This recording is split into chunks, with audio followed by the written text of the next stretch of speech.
Friends, welcome back. तो friends, अभी की न्यूज है, India's biggest action at LAC, China shock, India defence updates.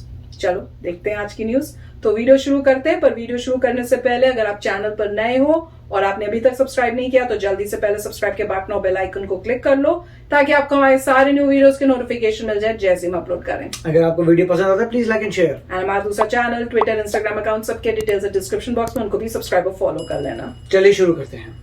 नमस्कार दोस्तों, डिफेंस शो में आपका स्वागत है। तो दोस्तों, एक बहुत ही बड़ा अपडेट निकल कर आ रहा है। भारत ने एक बहुत ही बड़ा काम LAC पर कर दिया है और चीन खड़ा खड़ा बस देखता ही रह गया है। तो दोस्तों, कौन सा है ये काम, भारतीय सेना को इससे कैसे बड़ा फायदा मिलने वाला है, ये सारी बातें मैं आपको वीडियो में बता रहा हूं। तो वीडियो में अंत तक जरूर बने रहिए। साथ ही लेटेस्ट डिफेंस अपडेट्स के लिए चैनल को जरूर सब्सक्राइब कर लीजिए। तो चलिए वीडियो शुरू करते हैं।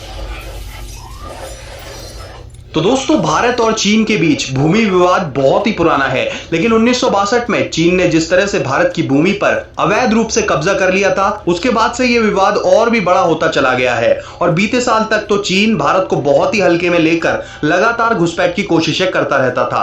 बीते साल भी चीन ने यही किया, लेकिन इस बार चीन को ऐसा जवाब मिला कि चीन अब तक नहीं समझ पा रहा है कि आखिर जो भारत किसी भी देश पर पहले हमला नहीं करता था, आखिर उसकी सेना ने अगस्त के बाद आगे बढ़कर LAC पर महत्वपूर्ण चोटियों पर पोजीशंस कैसे ले ली। और मैं आपको बताता हूं कि दोस्तों, बीते 5 से 6 सालों में भारत की मिलिट्री स्ट्रेटेजी में बहुत ही बड़ा बदलाव देखने को मिला है और इसी का स्वाद चीन ने भी चखा है। और अब भारत लगातार LAC पर अपने सबसे घातक हथियारों को भी तैनात करता जा रहा है और इससे चीन एकदम बौखलाया हुआ है। और दोस्तों, 1962 में भारत को जो शिकस्त मिली, उसका सबसे बड़ा कारण रहा कि भारत में भारत सरकार और भारतीय सेना के बीच अच्छा खासा तालमेल नहीं बैठ पाया। हमारी भारतीय सेना कुछ मांग करती थी तो भारत सरकार उसे ठुकरा देती थी और उस समय पर भारत की टॉप लीडरशिप मिलिट्री लीडर्स के बिना सलाह मशवरा किए कदम उठाते थे। और उसके अलावा भारत को सबसे ज्यादा किसी चीज की कमी खली उस समय, तो वो था बॉर्डर पर हमारा कमजोर इंफ्रास्ट्रक्चर। हमारी सेना के मूवमेंट के लिए हमारे पास पर्याप्त रोडें और बाकी इंफ्रास्ट्रक्चर नहीं था,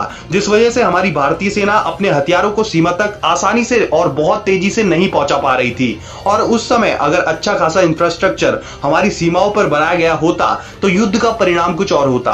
लेकिन जो हो गया उस पर सर पकड़कर बैठने से कोई फायदा नहीं होता है, बल्कि हमने जो गलतियां की उनको सुधारना ही सबसे बड़ी समझदारी का काम होता है। और यही किया है मौजूदा भारत सरकार ने। दोस्तों, आपको बता देना चाहूंगा कि हाल फिलहाल के सालों में भारत ने अपने बॉर्डर इंफ्रास्ट्रक्चर को बहुत ही ज्यादा बढ़ा दिया है और यह भी एक वजह है कि चीन भारत को देखकर खिसियाया हुआ है और भारत लगातार एक के बाद एक बॉर्डर प्रोजेक्ट शुरू करता जा रहा है। हाल ही में मैंने आपको बताया था कि किस तरह से कश्मीर में अलग अलग टनल्स को एक्टिव कर दिया गया है। तो अब बड़ी खबर ये निकल कर आ रही है कि हमारे रक्षा मंत्री श्री राजनाथ सिंह जी ने एक साथ बॉर्डर पर चल रहे 12 इंफ्रास्ट्रक्चर प्रोजेक्ट्स का उद्घाटन कर दिया है। जी हां दोस्तों, ये प्रोजेक्ट पूरे हो चुके हैं और रक्षा मंत्री राजनाथ सिंह जी ने एक साथ 12 प्रोजेक्ट्स को देश के सामने रखा है। दोस्तों, इन प्रोजेक्ट्स के तहत हमारी BRO ने 3,500 किलोमीटर के आसपास जो LAC की सीमा है, उसमें अलग अलग जगहों पर कई सारी रोडें और पुल बनाकर तैयार कर लिए हैं। जी हां दोस्तों, जम्मू कश्मीर, लद्दाख, असम और अरुणाचल प्रदेश के सीमांतर राज्यों में ये प्रोजेक्ट चल रहे थे, जिनके तहत हमारी सीमाओं पर लगती हुई रोड कनेक्टिविटी को बढ़ाने के लिए रोडें बनाई जा रही थी और अब इनको पूरा कर लिया गया है। और भारतीय सेना के लिए ये रोडें बहुत ही मददगार साबित होने जा रही हैं, क्योंकि इनकी मदद से हमारे सीमा वाले इलाकों में अब हमारी सेना और तेजी के साथ पहुंच पाएगी और सुविधाजनक तरीके से पहुंचेगी। और इसके अलावा सेना के जो बड़े बड़े हथियार हैं, उनको ले जाने में भी सेना को बहुत सारी दिक्कतें आती थी, तो उनको भी हमारे फॉरवर्ड इलाकों में हम ले जा पाएंगे। और इसके अलावा बॉर्डर पर इंफ्रास्ट्रक्चर का होना अपने आप में एक मजबूती प्रदान करता है, क्योंकि अगर दुश्मन आने वाले समय में कोई भी अप्रिय घटना हमारी सीमाओं पर करता है तो इस इंफ्रास्ट्रक्चर की मदद से हम तेजी से अपनी भारतीय सेना के लिए यहां पर मदद भेज सकते हैं और हमारी भारतीय सेना भी तेजी से यहां पर मूवमेंट कर सकती है। तो बहुत ही बढ़िया काम हमारी BRO ने किया है, जो कि बॉर्डर्स पर ताबड़तोड़ रोड कंस्ट्रक्शन कर रही है, जिससे हमारी सीमाओं की पकड़ और भी ज्यादा मजबूत होती जा रही है।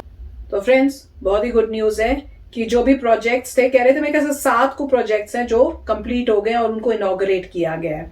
तो मैं पूरे वीडियो में यही सोच रही थी कि देखो, इतने सालों में पहले कभी नहीं दिखता था कि कोई प्राइम मिनिस्टर ऐसे मिलिट्री बेसिस पे जाके सोल्जर्स के साथ मिलके कुछ बातचीत कर रहे हैं या कुछ सेलिब्रेशन कर रहे हैं, तो यहाँ वहां जाके उनसे मिलके कुछ भाषण या उस साइड से कोई स्पीच उनको मोराल उनका अप करने के लिए दिया हो।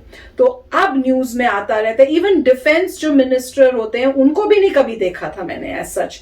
तो अब देखो कितनी न्यूज आती है और कितनी बारी देखने को मिलती है ऐसी वीडियो क्लिपिंग्स या फोटोज जिसमें वो इंटरैक्ट करें सोल्जर्स के साथ, और वो सोल्जर्स जहां जहां दूर दूर हैं, जहां गए हुए अपने बेसिस पे, वहां पे वो जाके उनसे बात कर रहे हैं। और जैसे इस न्यूज में बोला कि अब पहले जो था कोई आर्मी की, नेवी की या मिलिट्री की उनके क्या नीड्स हैं, वो क्या चाहते हैं, उसकी कोई इंपॉर्टेंस नहीं थी, सुनते नहीं थी। जो उनको करना होता था पॉलिटिशियंस को वो करते थे।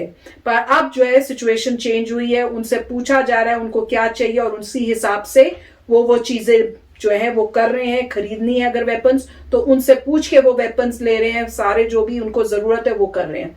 एंड बेस्ट इज कि अब इतनी इंफ्रास्ट्रक्चर बेटर कर रहे हैं, जैसे कह रहे हैं कि रोड्स बना रहे हैं ताकि जाने आने में कोई मुश्किल नहीं हो, वेपनरी लेके जाने में मुश्किल नहीं हो। और मेरे ख्याल से यही रोड्स के चक्कर में ही चाइना को प्रॉब्लम हुई थी, जिसकी वजह से उसने लड़ाइयां शुरू करने की कोशिश की थी कि ये अब आप बॉर्डर के पास पास आके ये बना रहे हैं तो अब हम लोगों को कब्जा करने में मुश्किल होगी। तो वही उन्होंने दिखाया। राइट, अब पॉइंट यही है कि जैसे कह रहे हैं कि 12 रोड्स बनी हैं और 12 थी के साथ थी, मैं 12 रोड थी जो बन गई हैं। और उनने ये जो BOR कह रहे हैं बॉर्डर्स में बनाते हैं रोड्स, उन्होंने बनाई हैं आर्मी के, तो बहुत अच्छी बात है। और ये भी क्लियर किया था कि पहले लॉस इसलिए हुआ था क्योंकि इंडिया ने पहले स्टार्टिंग से कहा था हम इंफ्रास्ट्रक्चर अपना बेटर नहीं करेंगे बॉर्डर्स में, उसमें क्या होता है कि दूसरे लोगों को अंदर घुसने में प्रॉब्लम आएगी। मगर बाद में वो पूरा उल्टा पड़ गया और ये पता लगा कि बॉर्डर्स बहुत इंपॉर्टेंट थे, रोड्स बहुत इंपॉर्टेंट हैं। अगर आपके पास रोड्स हैं तो आप सारे के सारे अपने हैवी व्हीकल्स, अपनी जितनी मशीनरी है, सारे वेपन्स वहाँ पे लेके आ सकते हैं। अगर आप वेपन लेके आ सकते हैं तो आप वहाँ पे बड़े बड़े टेंट कर सकते हैं, आप वहीं रह सकते हैं, वहाँ से आपका खाना आ सकता है, तो आप प्रोटेक्ट कर सकते हैं। नहीं, मुझे तो लॉजिक वही नहीं समझ में आया कि अगर आप वहाँ पे रोड्स बना दोगे तो उनको आने में, क्योंकि अगर उन्होंने अपने वहाँ पे रोड्स बनाई है वो तो आराम से आके फिर तुम्हारे अंदर आ सकते हैं, आप नहीं जा पाओगे अपने पास। पूरे जंगल बनाए हुए हैं तो ये था कि वो अंदर घुसने में उनको तकलीफ होगी, मगर बाद में ये फिलॉसफी आई कि ऐसा नहीं है, आपका इंफ्रास्ट्रक्चर बहुत ज़्यादा होना चाहिए, आपके पास वॉरफेयर के लिए जितने भी मटेरियल है वो होना चाहिए, आप तुरंत माल आना चाहिए, लोग वहाँ सेटल होने चाहिए, आपको बॉर्डर्स पे विलेजेस बनाने चाहिए, आपको पूरी दुनिया को बताना चाहिए कि मेरा ही एरिया है, क्योंकि अब तो डिस्प्यूट हो गया कि ये तुम्हारी जगह है कि हमारी जगह है। अपने लोग वहाँ कोई है ही नहीं रहने वाले जो कह सके तो और दूसरे लोग बोल सकते हैं देखो हमारे तो यहाँ तक रोड आ रही है जी, हमारे तो यहाँ पे ये बिल्डिंग खड़ी है, हमारा तो ये पड़ा, तो हमारा तो एरिया बन गया। तो अब जो है डेफिनेटली अब स्टैंस चेंज हो गया है। पहली बात की एग्रेशन का, कि इससे पहले कि आप कहीं कब्जा करें, इंडिया कब्जा कर रही है, राइट, वो वेट नहीं कर रही कि अगर यहाँ लगता है कि ये एरिया बहुत सेंसिटिव है अभी जाके ले लो उन एरियाज को, वहाँ पे अपनी रोड्स लेके जाओ, अपने टाउन्स खड़े करो, लोगों को सेटल करो और वहाँ पे रेडी रहो पूरी मॉनिटरिंग करके। और कई जगह तो बहुत सारे इक्विपमेंट लग रहे हैं, जहाँ पे सियाचिन है, जहाँ वेदर बहुत ख़राब है, वहाँ पे अब इंडिया भी वही कर रहा है, अपने ज़बरदस्त लगा रहा है इक्विपमेंट की। अगर कोई सेंसर ब्रेक होता है आपको पता चल जाएगा। ऊपर से सैटेलाइट भी हैं अब हमारे इतने ज़बरदस्त कि वो पूरा देख सकते हैं। 4 फीट था मेरे ख्याल से, 4 फीट के ऊपर तक देख सकते हैं, मतलब बैठा खाना खा रहा है तो उसका खाना भी दिख जाता है। तो वो सब की वजह से मेरे ख्याल से फ़र्क पड़ेगा। मगर हमें अभी हम मैच कर रहे हैं चाइना को, अभी आगे बढ़ना है, क्योंकि आप जो कर रहे हैं वो चाइना पहले से बॉर्डर्स वहाँ पे रोड्स बना के बैठा हुआ है, अपने टाउन्स बना के बैठा हुआ है, मॉनिटरिंग कर रहा है। तो अभी हम मैच कर रहे हैं उनको, इवेंचुअली आगे जाना पड़ेगा कि मैच, हाँ आगे से इस पॉइंट पे गए हैं कि जैसे वो लोग पहले कब्जा करे थे हम लोग कब्जा करें, फिर भी आपने मैच किया, क्योंकि उन्होंने पहले कब्जा किया अब आप भी कब्जा करें तो इक्वल हो गया। मगर इंडिया को डेफिनेटली मेरे ख्याल से आगे मेहनत करेगी, कोई वेपन्स बनाने पड़ेंगे जो ज्यादा सुपीरियर हों। अच्छा वीडियो था। यस फ्रेंड्स, तो चलो चलते हैं, मिलेंगे नेक्स्ट वीडियो में बहुत ही जल्द। Till then take care and bye bye. तो अगर आप मेरे इस चैनल पे नए हो तो जल्दी से सब्सक्राइब के बटन को हिट करो और बेल आइकन को क्लिक करो, ताकि आपको मेरा जब नया वीडियो मैं लगाऊं आपको उसके बारे में जल्दी से पता चल जाए।